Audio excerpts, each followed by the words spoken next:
Bom, eu sou Cida Pedrosa, sou poetisa.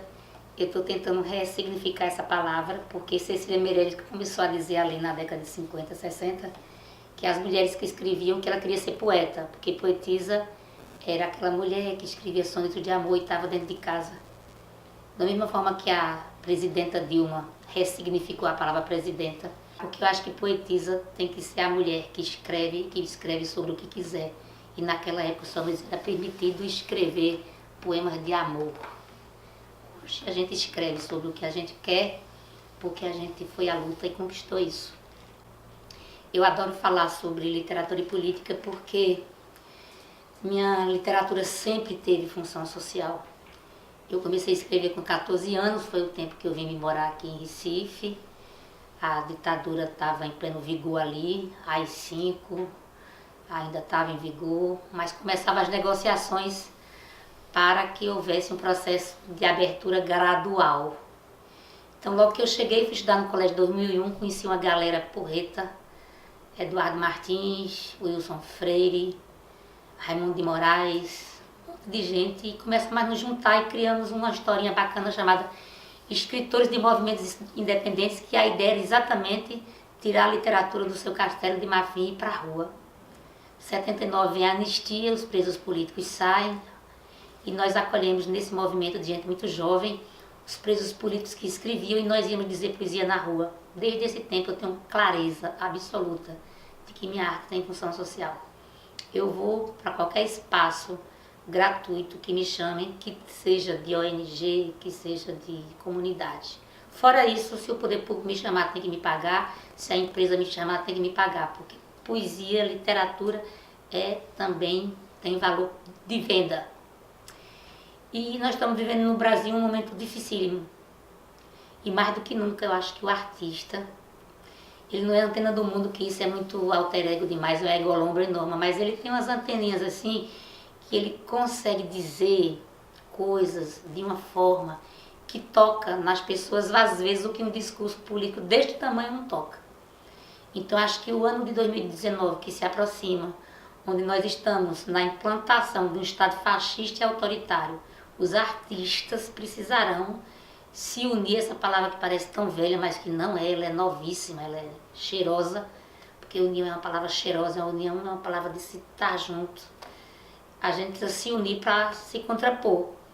Mesmo aquele artista que diga, eu nunca fiz um poema político, mas o fato dele ir para um espaço político e dizer um poema dele que ele pode parecer que nem é um poema político, é um ato político. Eu faço poesia engajada, não só, né? Faço poesia de amor, faço poesia de tudo, mas faço poesia engajada. E engajada em diversos sentidos. Eu sou feminista de carteirinha desde a mais tenra idade. No meu primeiro livro, chamado O Resto do Fim, que eu só assino 3 poemas, o resto é ruim pra caramba, eu abro com um livro sobre masturbação. Eu tinha 16 anos de idade quando escrevi esse poema. E tem um poema lá que chama Epitáfio, que eu acho uma provocação, um poema de quando eu fiz aos 15 anos, tem um negócio desse. Aqui jaz Maria, que em dias vermelhos deu a todos um sorriso azul. Isso é o poema, é a lápide que uma menina de 15 anos pensou. Então, essa coisa feminista está em toda a minha obra. Esse livro se chama As Filhas de Lilith. É um abecedário de mulheres, são 26 poemas.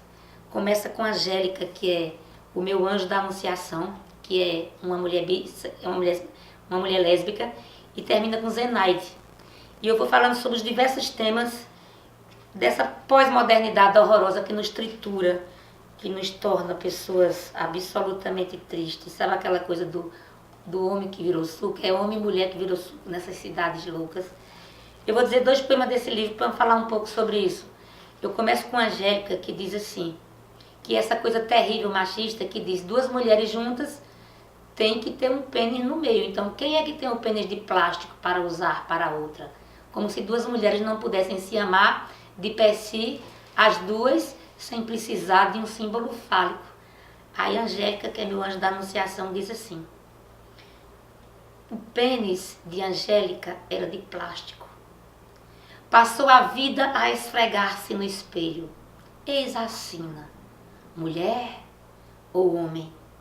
Injusto desígnio para quem precisa-se inteiro por dentre as coxas.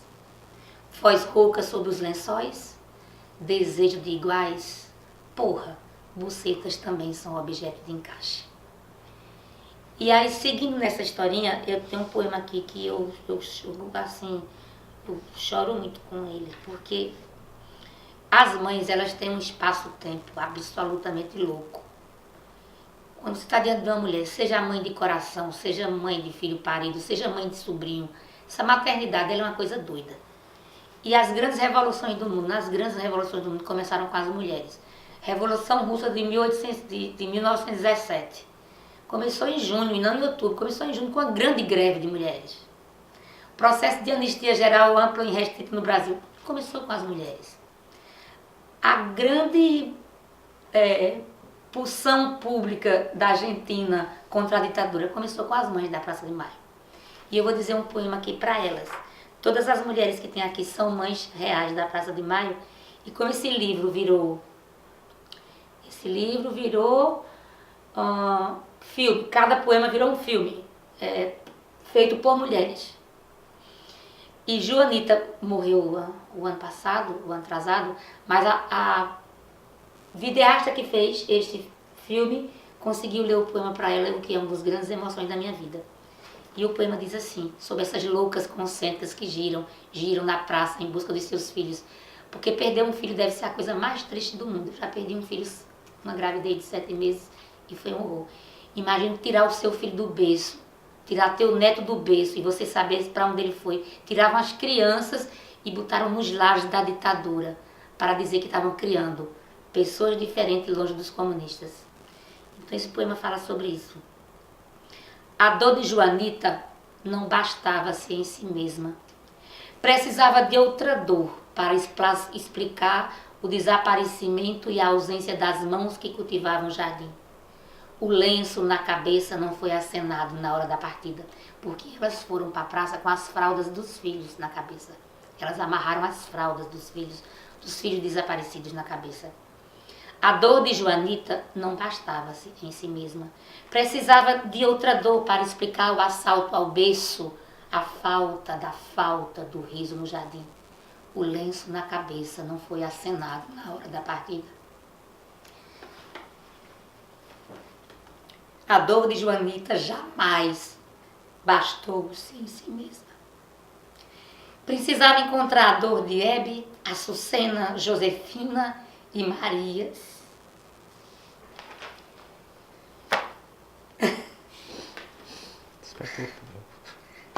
Loucas concêntricas de panuelos blancos na cabeça. A dor de Joanita não cabe no confessionário, nas contas do terço, nas orações domingueiras, nem nas preces matinais. Ela anda em círculo, faz da Praça de Maio manjedoura e busca os voos sem chegada e sem adeus na partida, porque eles jogavam de cima do avião os presos políticos no mar. E de tão dor, na dor não se basta, e de tão dor ocupa o mundo em barulho e resistência. A dor de Joanita acende a dor contra o silêncio, e o lenço do filho continua na cabeça para ser acenado na hora da partida.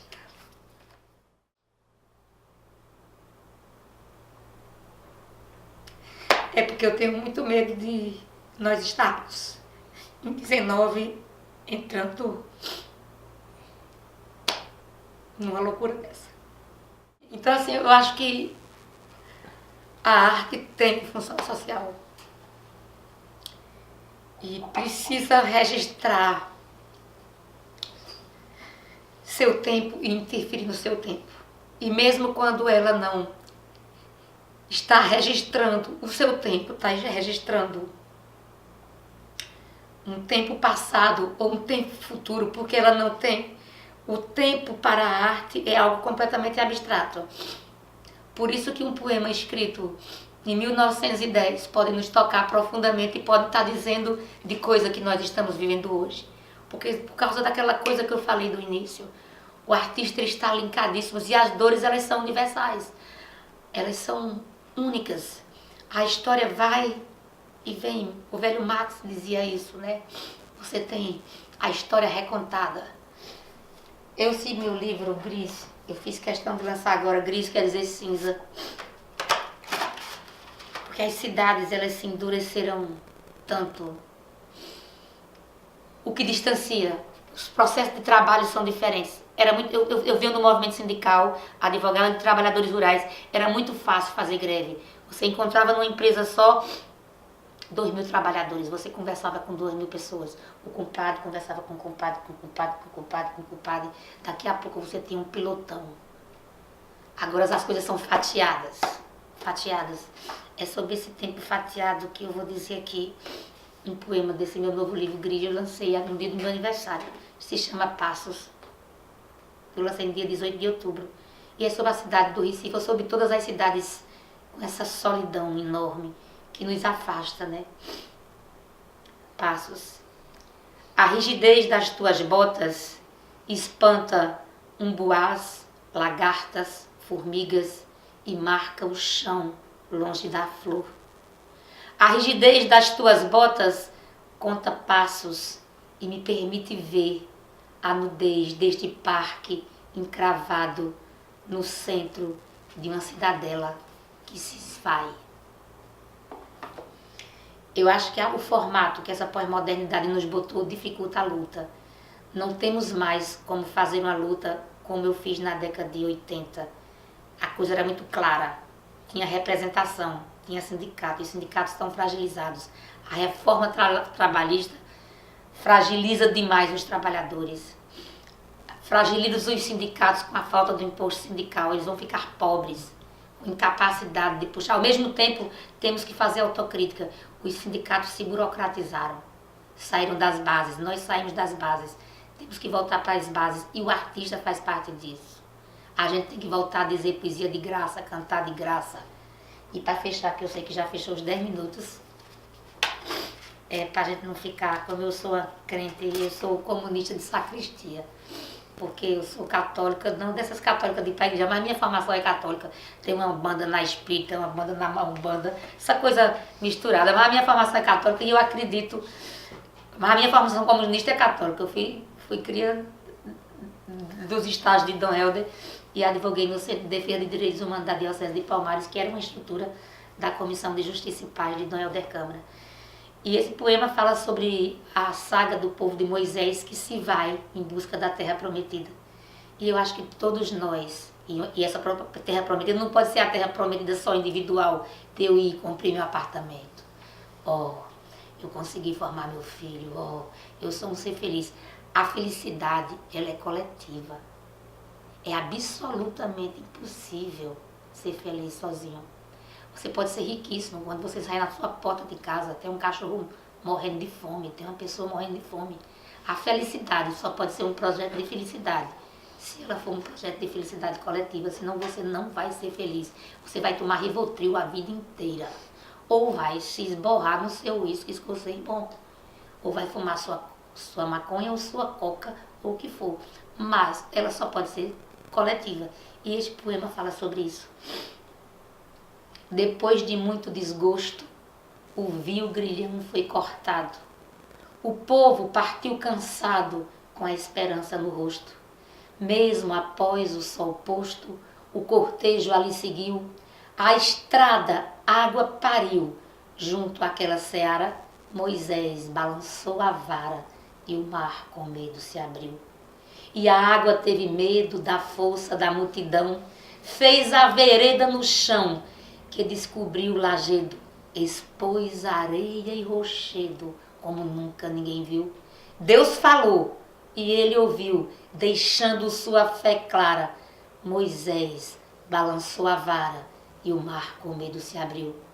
Dessa história tão antiga, recolhemos a lição, que a luta e a união são feitas da mesma liga, substantivo que abriga aquele que resistiu, que sofreu e não fugiu. Com essa centelha rara, Moisés levantou a vara e o mar sem medo se abriu. O mote é do nosso querido Chico Pedrosa e com esse poema eu termino dizendo o seguinte: não precisa ser só Moisés, muitos podem levantar suas varas, o mar se abrir e a gente ir à luta. Obrigada.